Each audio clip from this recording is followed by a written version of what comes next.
Welcome back. We are having our first conversation this morning, and as we mentioned, it's all about beating the heat during this dry season. Heat illness. Is that something that you ever considered while we're experiencing warmer temps? Well, we have some representatives here to talk to us about how to beat the heat. We have here with us Dr. Olusola Oladeji, and he is the health specialist with UNICEF. Joining him is also Emir Castaneda, and he is the district health educator with the Central Health Region, of course, under the Ministry of Health and Wellness. And in the middle, we have Ms. Lisa Tillett-Moyer, and she is a senior public health inspector with also the Central Health Region, also under the Ministry of Health and Wellness. Guys, thank you so much for joining us, and good morning. Good morning. Good morning. Beating the heat, we have some hot temperatures. We're expecting this morning up to 104 degrees. Why should we be talking about heat illness with that conversation? Doctor? Yeah, thank you so much. Like the forecast this morning, we know that there'll be heat up to around 10 degrees Fahrenheit in the hinterlands. And we know that heat has a lot of complications, especially for children. Children, in the sense that children absorb a lot of heat, they sweat less, they're not able to control their body temperature like adults will do. And not only that, when children are playing, they don't rehydrate very well. Yeah. Right? So they're so exposed to the effect of heat. Other people who are so exposed, also pregnant women. We've also found that pregnant women, they can be exposed to the effect of heat, so many complications, can actually lead to premature contractions, stillbirth. And we have also studied to show that issue of low birth weight can actually result from heat stress. Other people that are actually exposed also are the elderly and people with complications like chronic diseases, because of the body metabolism is already compromised and the effect of heat stress. So that's why we're looking at working with the government, where we develop a communication framework called Beat the Heat. Yeah. What does that mean? It means beat the heat means, number one, the B says be aware of heat stress and how to protect yourself. Okay. We need to create awareness, the danger of heat. What do we need to do? Why? Why is it important? What are the dangers of heat?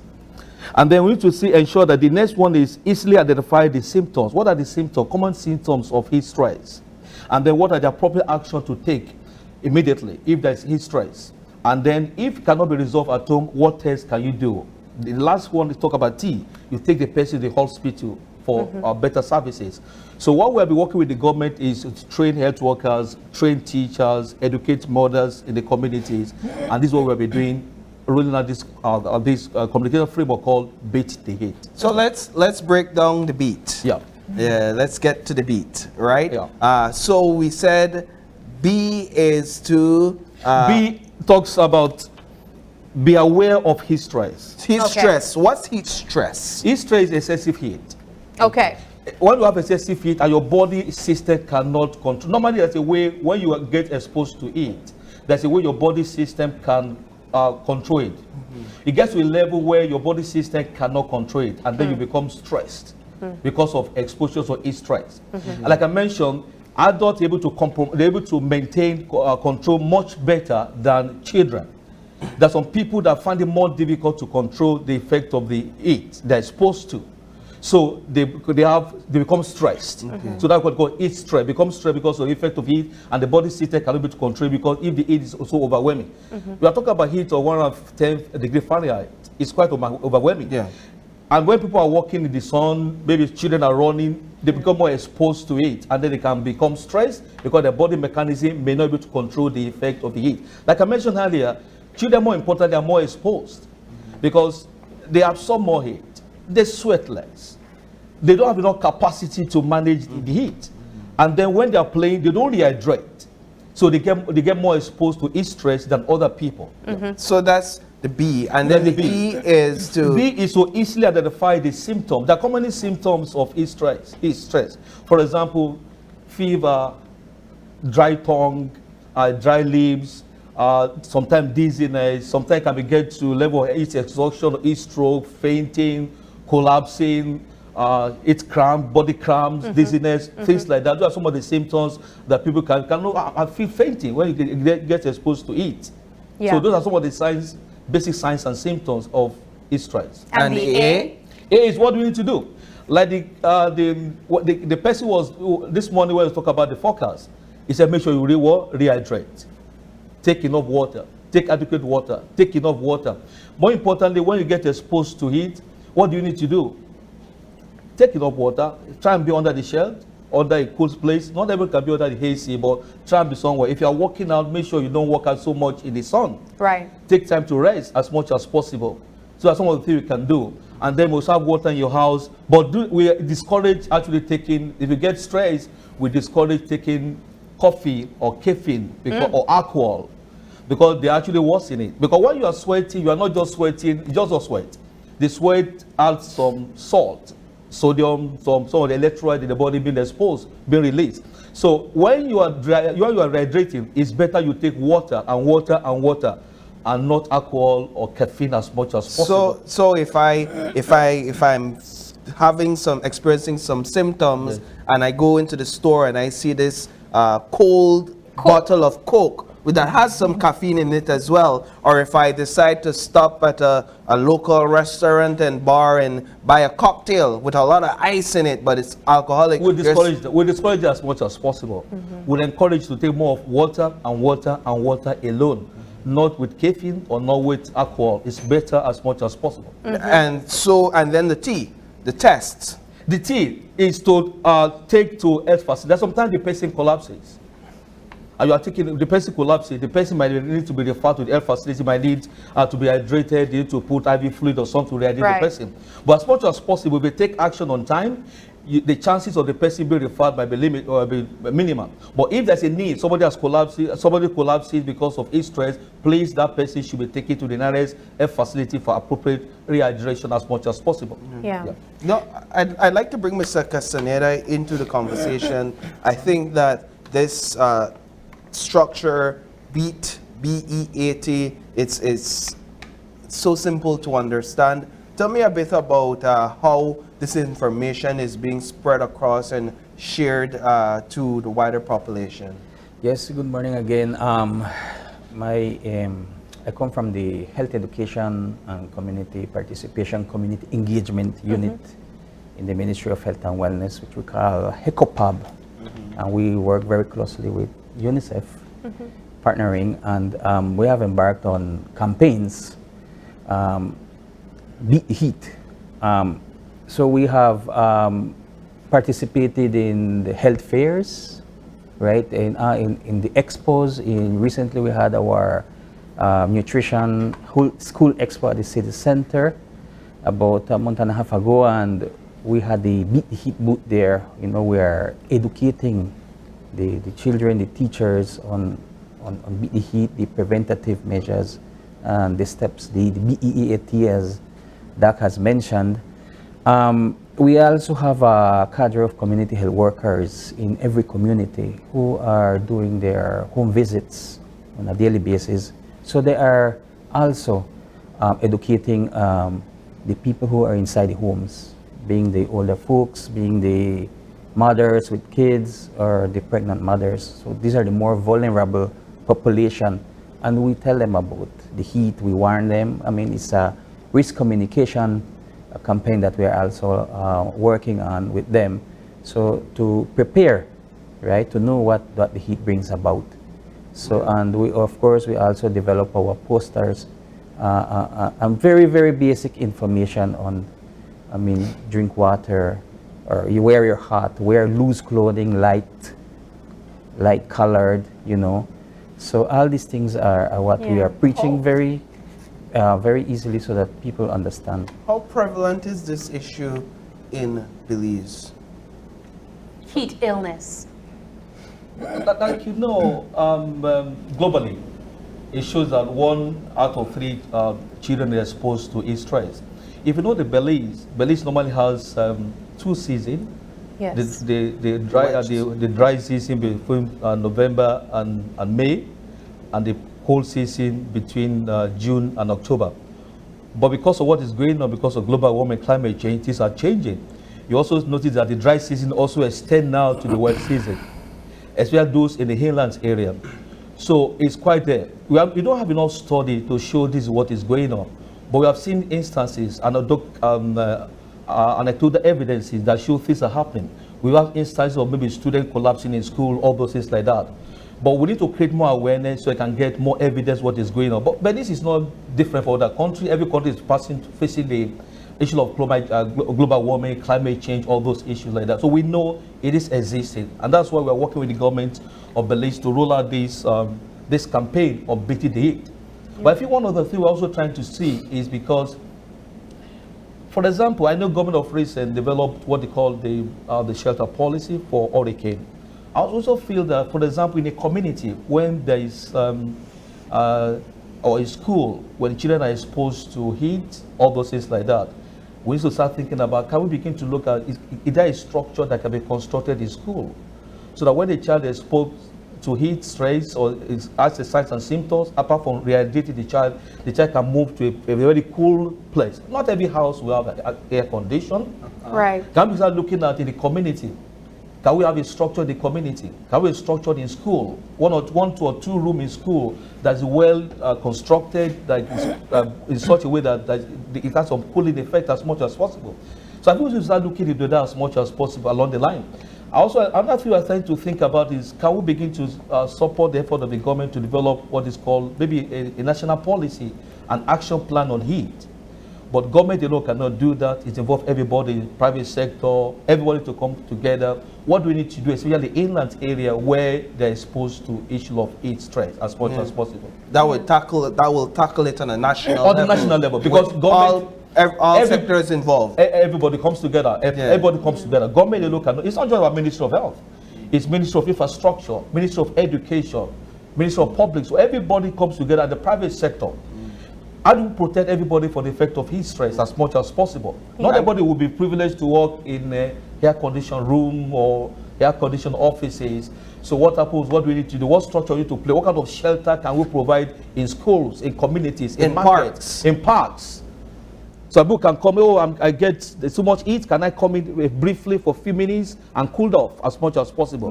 I see neighbors with AC, air conditioning in their homes sometimes, and I want to knock on their doors and ask, can I come in for a minute or two, because it's hot out here and it's hot in my house. But let's get Lisa in the conversation from the aspect of public health and public health inspector. I want to bring in how heat affects food as well, and how that could also be a part of some of the illnesses that persons would inherit because of heat. We do know that heat and food that should be refrigerated does not go well together. Let's talk about that.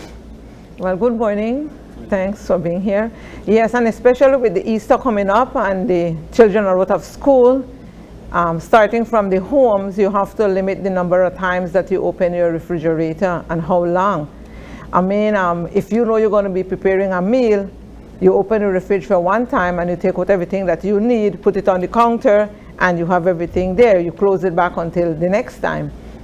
And that's like at the home, you have to monitor your kids, make sure they don't go in the refrigerator and leave it open and every 2-3 minutes they go in there, because the food that you thought is good will already be spoiled by the time you decide to eat it later on, because the hot air that went inside the fridge. And for those who decides to go on a little picnics and stuff for the Easter holidays, it's best that you keep your cooked food, prepared food, even your sandwiches, everything separate from what you're going to be drinking, because persons that will be drinking, having soft drinks, having juice, having their hard liquor, you know they do that, keep them in a separate ice box. So you can easily open that ice box as many times as you want to, right, as opposed to having them in the same ice box with the food that you will have to keep preserved. Are there certain foods that you recommend not to bring on a picnic, an outdoors picnic? Well, the ones we recommend will be the ones that you want to take with you. So we'll just have to do it the safe way and try to keep them as cool and keep them in a separate little cooler. Like, let's say you have a vulnerable food like salad. Everybody likes their salad. Everybody likes their coleslaw. So I'm not going to tell you not to take it. So what you do, you have a separate cooler with only your coleslaw, with only your salad, fill around with your ice, and you leave it there. Nobody opens that until it's time for us to eat. Right. And you don't take a lot, you take enough so that when we eat, we don't have no leftovers, because that is not the place for leftovers. The same goes for cheese, because everyone likes their cheese Yes, dips. everybody like this. The same thing. Even your ceviche, you know, Yeah. stuff like that. Milk. You know, anything, milk, Bread. everything that is food right now, because the heat is on. And remember, we're a Ministry of Health and Wellness, and when Yeah. it comes down to wellness, we have to take care of every aspect of the human being now. So Yes. we have to consider everybody. So we essentially outlined the population that would be most vulnerable to heat illness. You spoke about children, you spoke about pregnant women, as well as elders. I want to get an overview look at why these individuals or why these populations are most vulnerable to heat illness. Yeah, thank you. Like I mentioned, specifically for children, the way their body is composed, they absorb the heat very easily. They don't sweat more.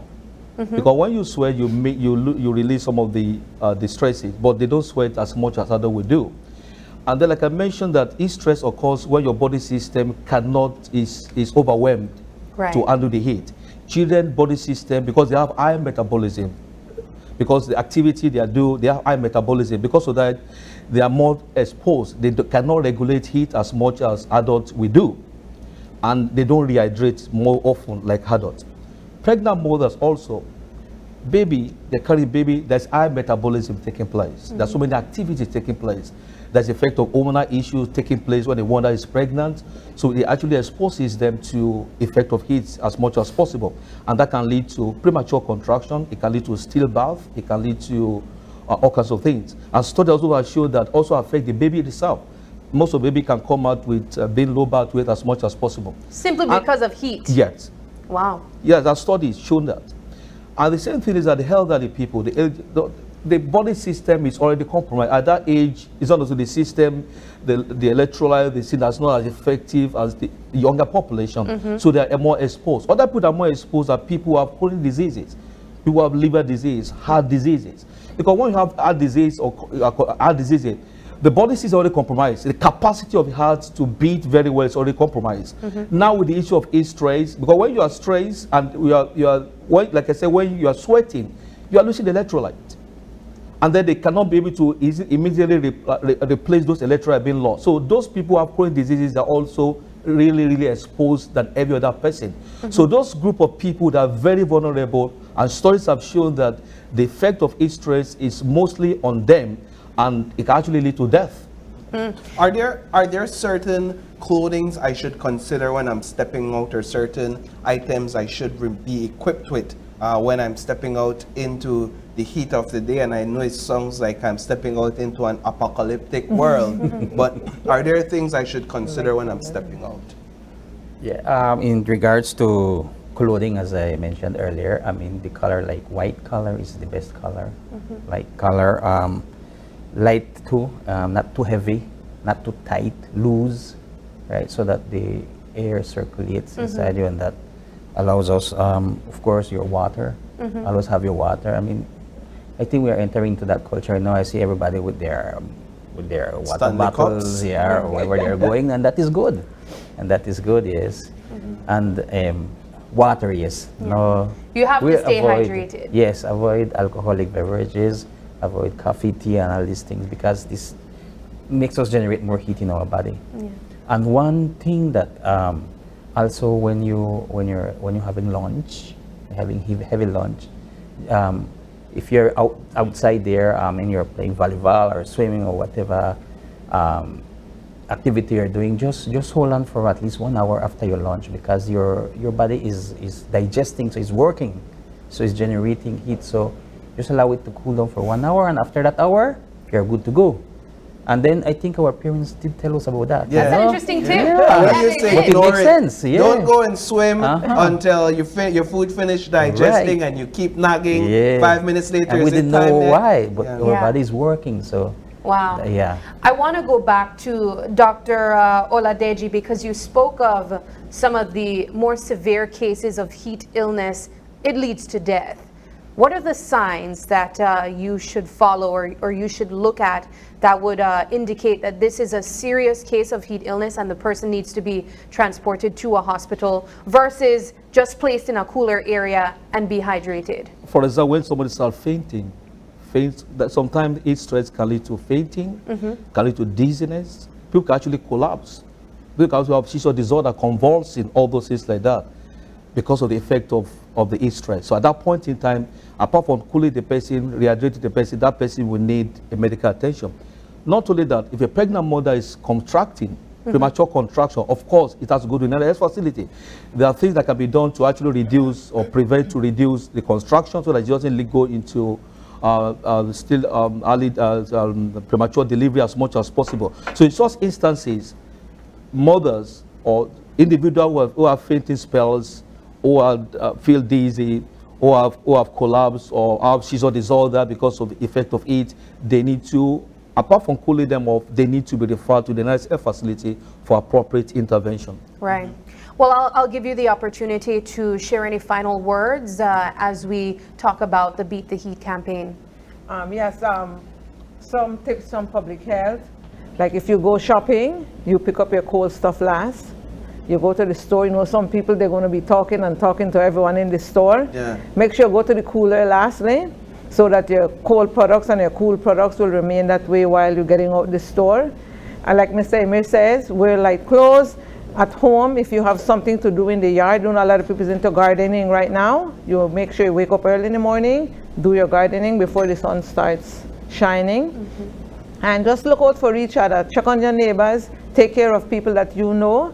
And remember, guys, when you get heat stress, it also makes your pressure goes up. And right now we know the effects of high blood pressure, and many people falling into stroke, they're falling, they're dying and everything. So we need to really take it easy with the heat.